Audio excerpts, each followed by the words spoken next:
Nairobi, Reuters. Vodacom Tanzania is focusing on growing its data business, mobile payment system and cloud services to stay on top of the East African nation's competitive telecoms market, the head of the company said on Friday.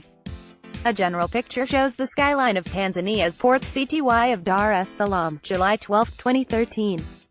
TREUTERS, EmmanuelInvestment in these areas will ensure the company retains first-mover advantage, Managing Director Ian Ferrao told Reuters.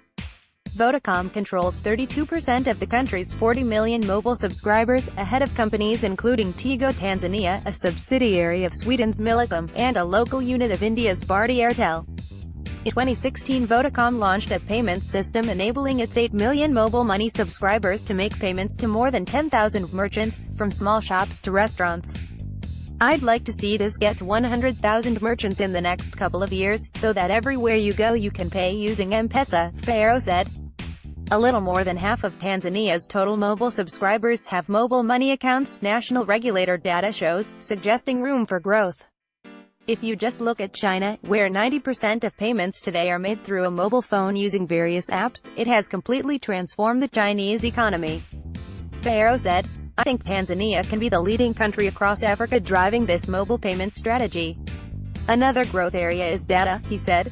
More than 50% of the country's mobile phone users are accessing the internet using their phones, according to the regulator. Vodacom allocated about three-quarters of the 600 billion Tanzanian shillings $263.4 million it spent on network infrastructure over the past 3 years on expanding mobile broadband services, he said. It is subsidizing devices on its network so that consumers can buy cheaper smartphones, he said, because the issue keeping many people from accessing the internet is the cost of smartphones. The government could help to address this issue by reducing the tax on imported phones, he added.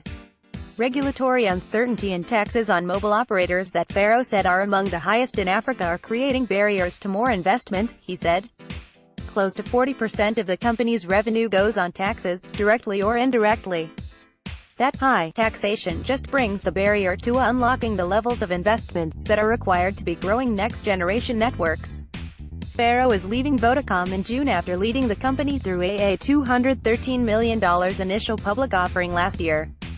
Vodacom's IPO was in compliance with the government directive for mobile companies to list a minimum 25% stake on the local stock exchange. It is the only company to have complied.